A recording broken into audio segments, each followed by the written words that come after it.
Dominic Solanke looks to be out of this game with Arsenal kicking off at 3 o'clock tomorrow. Um, we're back to the league action. We've got through to the next round of the cup. Dom played a big part in that. He come off the bench, but personally, mm, I don't think he should have really. This is my place to have my views and to say what I feel is going on at Dean Court. So let's talk about that Stoke performance.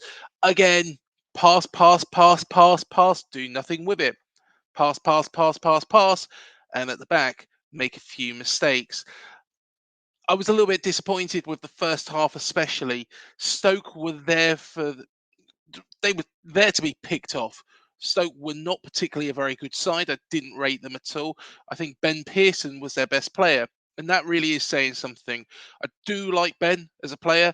He is always gutsy, puts himself into all sort of tackles, but at the same time, it shows that our tactic didn't really work in that first half. You can pass teams to death. We've seen teams do that in the past.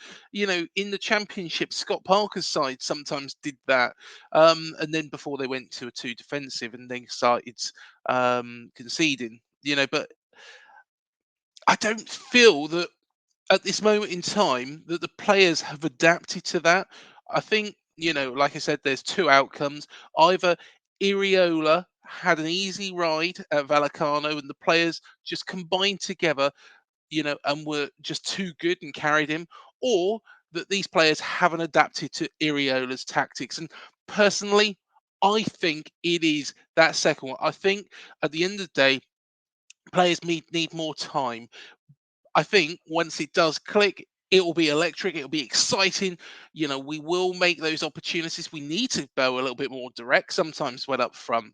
But at the back, again, don't make those silly mistakes. And there was times against a better team like Arsenal, we would concede goals.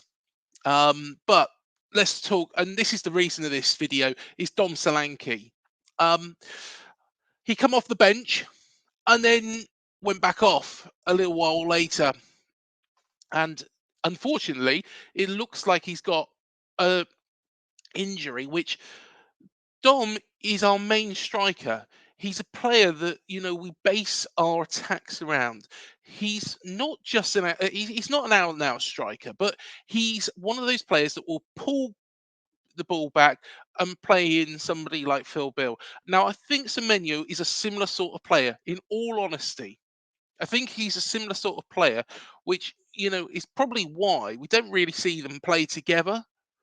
But I just don't understand why we actually bought Dom Solanke off the bench, to beat Stoke.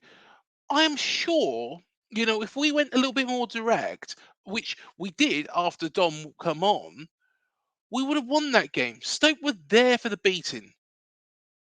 And now we've got our top striker potentially out with Iriola, running the rule over him before this big game, out for a Premier League match. Now, I do get it that maybe, it would make more sense if he was rested this game and then Semenyo leads the line and then, he's back for Everton, Wolves and Burnley, which, to be honest, are all really 6 pointers. At this moment in time, a lot of people I know will turn around and say, "Oh, yeah, we're too good to go down. We're too good to go down." We're not too good to go down. Because we can pass teams to death, it doesn't mean we're too good to go down. I think we need to go a little bit more direct. I do like Iriola as a person, and I think he's a good coach. Of course, the jury is still out on that second one, until we get a win under our belts and start seeing some momentum, then we'll see where he's at.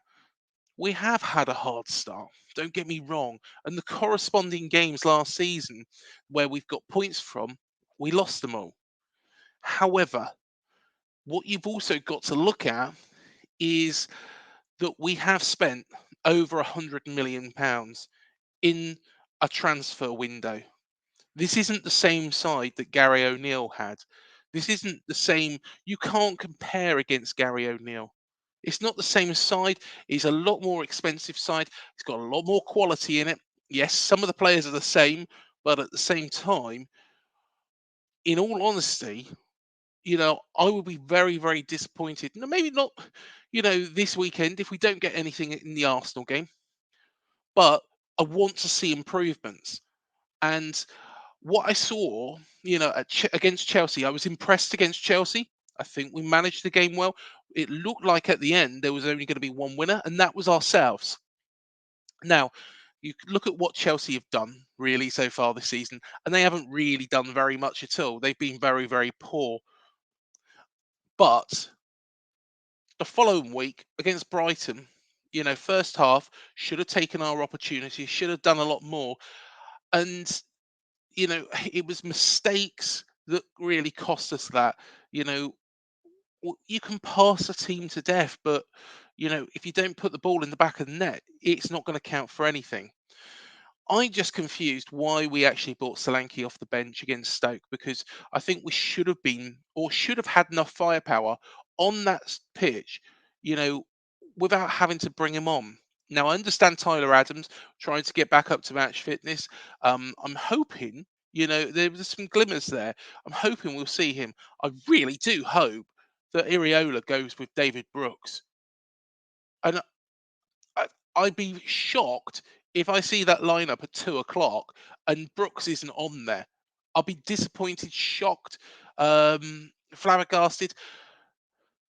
Arsenal do have injury problems themselves, and it seems that Mikel Arteta had announced earlier on that Bukayo Saka and Declan Rice haven't actually trained since the game against Spurs.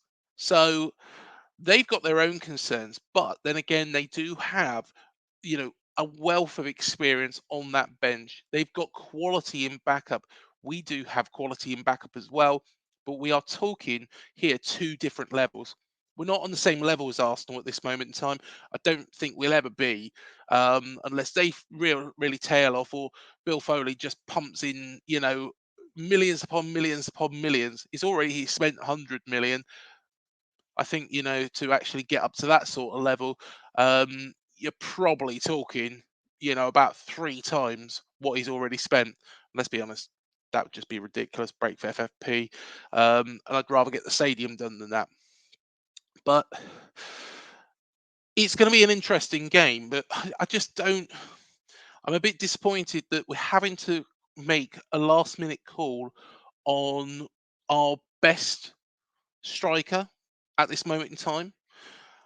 I'm disappointed that we. I was disappointed in parts with that Stoke performance. We got through to the next round. We did what we needed to do. They were grotty. They were physical. We knew they were going to be. They're Stoke City. Stoke City. You name. It's a bit like Burnley. Back in the day, you name me a Burnley side which was nice. You name me a Stoke side, which are nice. Stoke have always been the same, just a horrible team to play against. That's why they always said, "Can he do it on a Tuesday night up in Stoke?" Many people couldn't because they knew that they were going to get lumps kicked out of them. Let me know your thoughts with regards to Dom potentially missing this game. It looks more likely that he'll miss it than play. I'm hoping that's wrong, and I'm hoping he will be back to lead the line against Arsenal.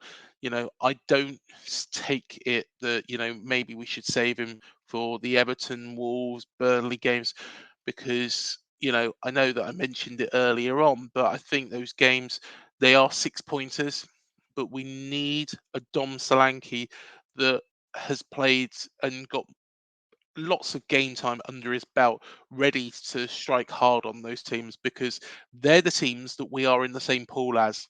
We're not in the same pool as Arsenal, however much money we've spent. We're not in the same pool as Arsenal. What we are in the same pool as is Everton, Wolves, and Burnley, and we've got to get decent results against each of those teams if we want to stay in the Premier League. And I know a lot of people say, "Oh, there's 3 worst teams." I don't want to put it to chance. You know, the sooner we can pull ourselves away from that relegation zone and keep our heads above water, the better.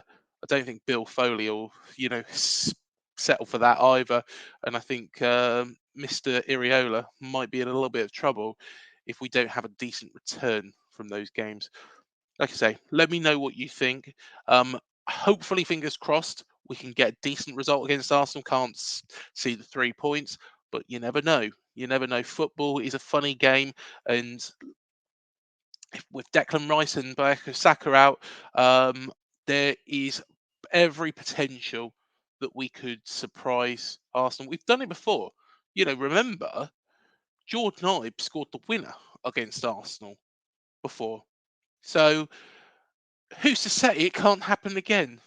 Like I say, let me know your thoughts, and I'll see you in the next video. Up the cherries. See you then.